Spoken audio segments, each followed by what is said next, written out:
Donald Trump has narrowly escaped an assassination attempt while delivering a speech at a rally in Pennsylvania when several gunshots were fired at him. The incident occurred when Trump was showing off a chart of a border crossing number when the apparent shots began just after about 6:10 p.m. As Trump was talking, a popping sound was heard and the former president put his right hand up to his ear, and as people in stands appeared to be shocked and confused, he started crouching down. He was soon surrounded by US Secret Service agents who formed a human shield around him. It took 2 whole minutes from the moment of the first shot for Donald Trump to be safely evacuated into a waiting SUV. You can see that entire sequence of visuals right there. And on that note, let's in fact take a look at what exactly transpired at that moment. You see something that said, take a look at what happened.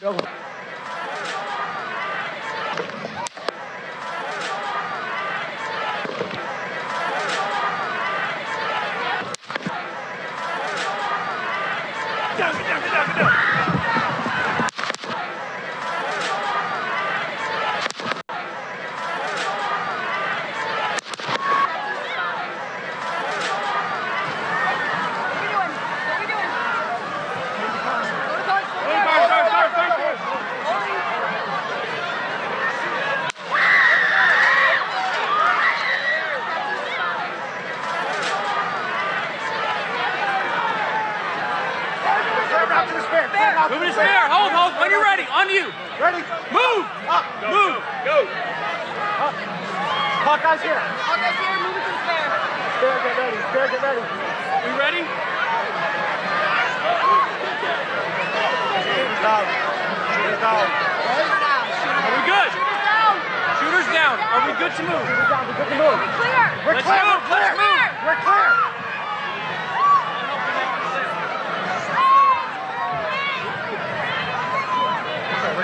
Come on.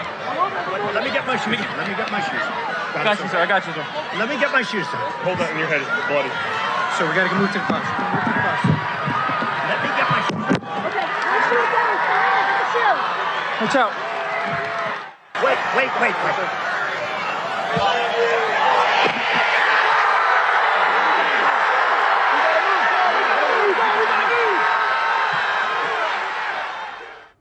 All right, there, of course, viewers, you've seen what exactly transpired at that moment. A second-to-second description of what took place. And right here, you can see the coverage post that moment. This particular image has been circulating in the media. Trump, of course, fist pumping in the air after he survived this assassination attempt. This is the headline of the BBC. They've said Donald Trump injured in rally assassination attempt. There are several other reputed newspaper publications across the world.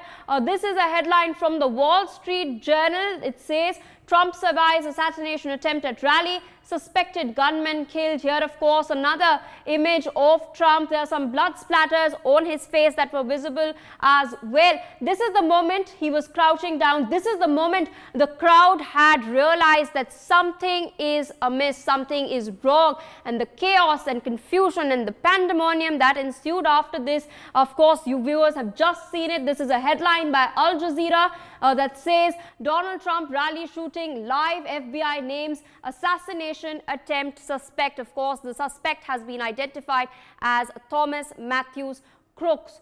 This is yet another headline by another reputed organization, this time the CNN, that has covered this as well, stating that attack on Trump reopens a chilling chapter in American politics. This is, of course, referring to the spate of political violence, the incidents of the 4 assassinations that have taken place earlier, as well as 6 attempts. This is a headline by the NBC News. This is also sharing live updates. It is stated, shooter in Trump assassination attempt identified, spectator killed in attack. This, of course, pointing out also to the fact that one of the attendees of the rallies, an innocent bystander, has been killed. This headline over here is by the CBS News. It says, Trump rally shooting raises concerns of political violence. Here's a look at past attacks against US presidents and candidates as well. So some American publications also revisiting the history of political violence in the United States of America. Meanwhile, joining us on the broadcast is Major General G.G. Dwivedi, who's a defense expert. Sir, good afternoon. Thank you for speaking to us on NewsX. We also have with us Dr. Sandeep Tripathi, international affairs expert. Good afternoon to you too. And thank you for taking our time speaking to us. First up, I'd like to go across to Major General Dwivedi. There are reports that have come in that the shooter was merely 150 meters away from the rally, from the point where Donald Trump was standing. We've also seen some videos of the Secret Service snipers engaging only after the gunshots were heard. It's very clear that a very serious security lapse has taken place. How do you view these developments from the United States of America, and what do you think should be the next course of action? Well, Pia, first and foremost, I think this heinous act must be condemned in the strongest words, and rightly so, including President Joe Biden, our own Prime Minister, and a number of global leaders have condemned this instance because in one voice they have stated that there is no room for political violence. And it's very fortunate that former President Trump had a miraculous escape. Now, your question as to how this lapse has taken place, well, what are the visuals one has seen? That the shooter was just about 150 meters away at a slightly elevated platform. And he was able to fire a number of rounds through the automatic rifle. So obviously that means that this area was not fully sanitized, which is normally the drill, because as per the security drills and having been into these issues number of times, that we sanitize the area in number of tiers. That you have a closed tier where the rostrum or where the stage is, where the VIP is. Then you have the next kind of parameter where you ensure that all the people present here there have been actually phrased and they have this total security ensured. And then you have the outer parameter. So obviously there is definite lapse of security, because just from 150 meters, the shooter was able to fire at the president and the spectators. So therefore, this is accepted, and this is a security lapse. But I like to add 2-3 more issues. Firstly, America has a history of political violence, and this needs to be addressed, because even current campaign has turned very, very vicious, and there is possibly crossing the norms of the political decorum. Secondly, America has very high rate of gun violence. Like in 2021, if you take the figures, it was over 40,000. And this is basically due to a number of reasons. One is the social factors. The social factors means poverty, inequality, mental health, the family broken homes, to name a few. And then there are very loose, gun laws, due to which anyone can actually pick up a gun and also pick up automatic guns. And then there's the drug, trafficking and gun trafficking. So all I can say, PI, is that it's a very unfortunate instance. This needs to be curbed, because political violence is not acceptable. It is a arena where the voters cast their vote through the ballot, and that's where the issues are decided. And the second point is that security has to be tightened, because this is definitely a security lapse and could have been avoided as the right kind of drills and procedures had been followed. Pia. Indeed, and I'd like to take this conversation ahead to Dr. Tripathi. Sir, Major General Dwivedi raised a very important point with regards to the gun laws in the United States of America. Now, Trump has been a proponent of, the American right to carry firearms with them. Do you think this incident will have any ramifications on his thought process, or will he continue to forge forward with regards to his ideals? Thank you so much for having me here. Yeah, you were right. Exactly, you are right that Donald Trump, former President Donald Trump, has been advocating, supporting the gun culture. and he has been associated with the American Gun Association.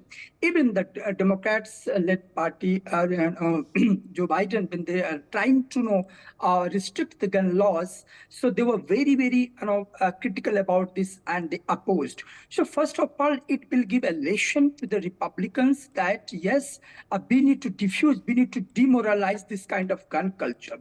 Second, that is most important we need to discuss here. The point is here to revisiting the American history.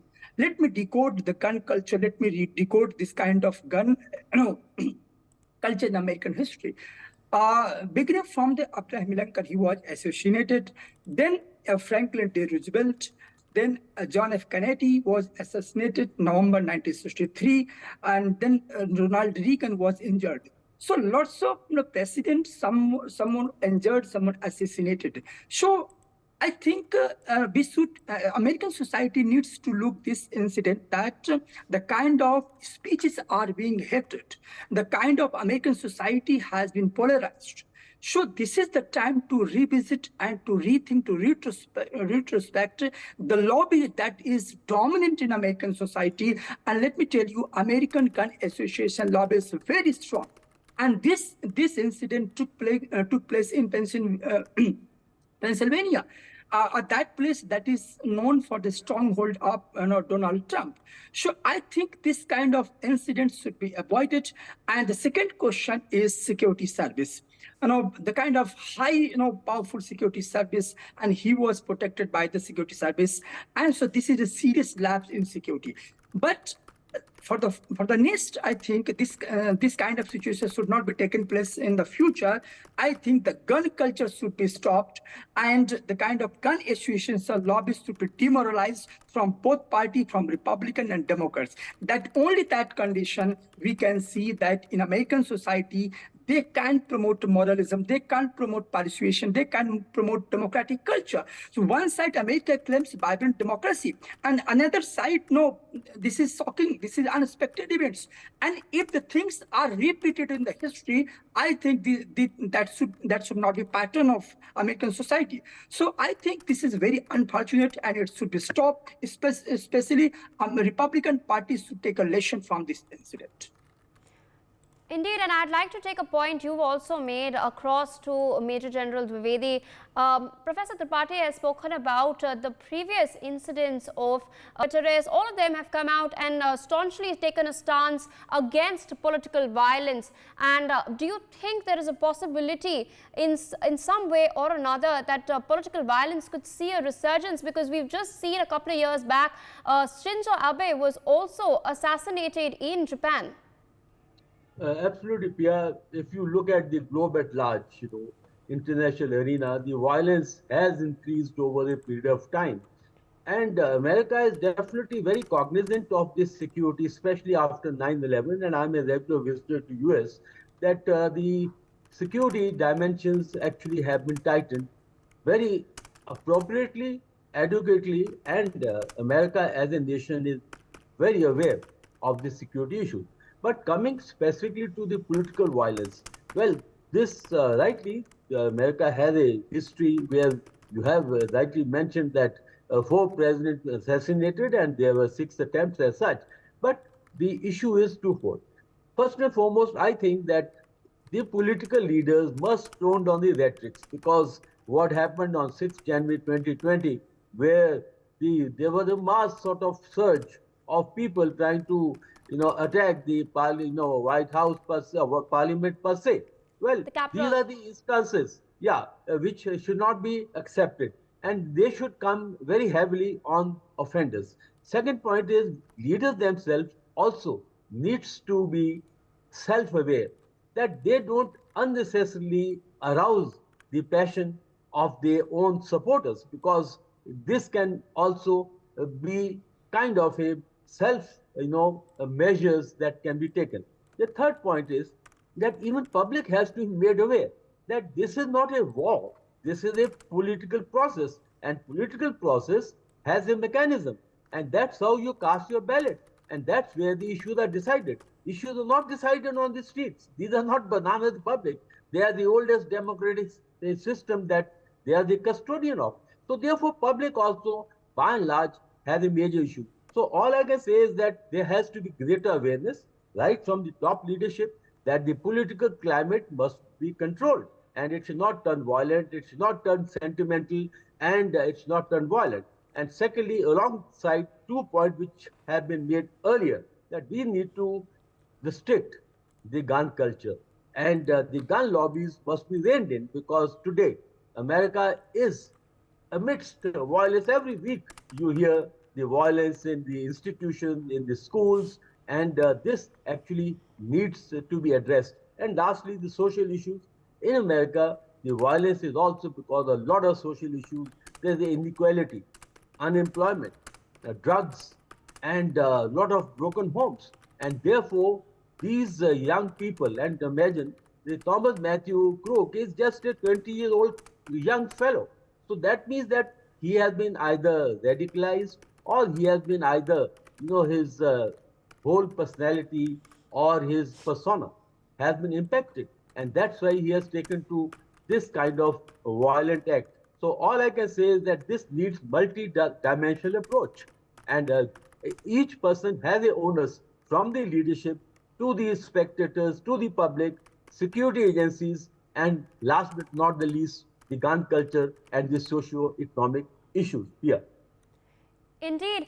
And speaking about the gun lobby in the United States, it is a very powerful lobby that operates over there, and that influences the decision making of and the policy making of the Republican Party in particular. And coming back to Professor Tripathi, what impact do you see this entire ordeal will have on Trump's popularity in particular? He is a leader that is very popular amongst the people living especially in rural America. We've been seeing Joe Biden's gaffes having a slight negative tilt in his campaign, creating a slight dent in his campaign. Do you think Trump's popularity ratings will surge after this incident?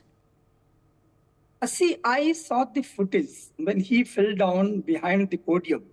As suddenly, when he he remains charged, and he galvanized across the crowd that yes, American leader Donald Trump is ready to lead the country in a crisis moment, a moment when his life was in danger. So that moment was very, very attracting, mesmerizing in terms of appealing, in terms of infusing sentiments across the crowds that were there. So I think this incident, obviously, there's no doubt that Donald Trump will take a huge advantage in the coming election, first. And the second is, before the incident, we have seen the kind of opinion polls.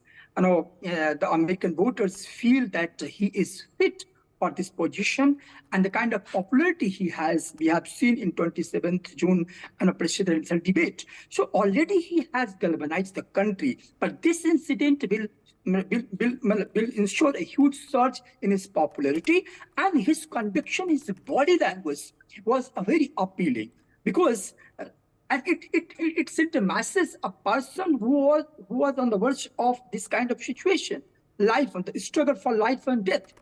And during this situation, this critical situation, a person is signaling a message to the people that yes, I'm here, I'm fighting for the American society, for the American nation. So I think this kind of incident, it will sort emotionally, people will connect, as well as the popularity that has already boosted up, it will again remain intact, and it will boost. Sure, but I think we should think behind this scene about this incident. America is under the trap of the violence culture. American society has deeply divided and polarized on the issue of Republican versus Democrats. And during this time, we have seen that last 2-3 years, especially in 2020, we have seen African American young boy, George Floyd was murdered by white police officers. So this kind of incidents are taking place there. So a country which claims for the vibrancy of democracy, a country which gives a lesson of democracy to the third or to the global south. So I think this kind of culture should be stopped, and this is a lesson for the country that preach and practice must be shaped. All right, with that, I would like to thank both Major General Gigi Dwivedi as well as Professor Tripathi for taking out time speaking to us on the broadcast. Meanwhile, viewers, there are in fact further details that are coming out as to who exactly was Thomas Matthew. The FBI in the morning had initially refrained from disclosing who exactly and what was the identity of the shooter, but now they have come out and revealed that 20-year-old Thomas Matthew Crooks of Bethel Park in Pennsylvania was the suspected gunman behind the assassination attempt of former President of the US, Donald Trump. As investigators examine the events leading up to the attack, they are seeking to understand the background, the motives, and any connection that might explain his actions. The shooter was positioned about 150 meters away from the stage at the Butler Farm showgrounds where the campaign event was taking place. The Secret Service snipers did end up neutralizing him and also recovered an AR-style rifle at the scene. The FBI still describes the scene as an active scene as they are still carrying out investigations on the site. For more such videos, subscribe to the NewsX YouTube channel, hit the bell icon.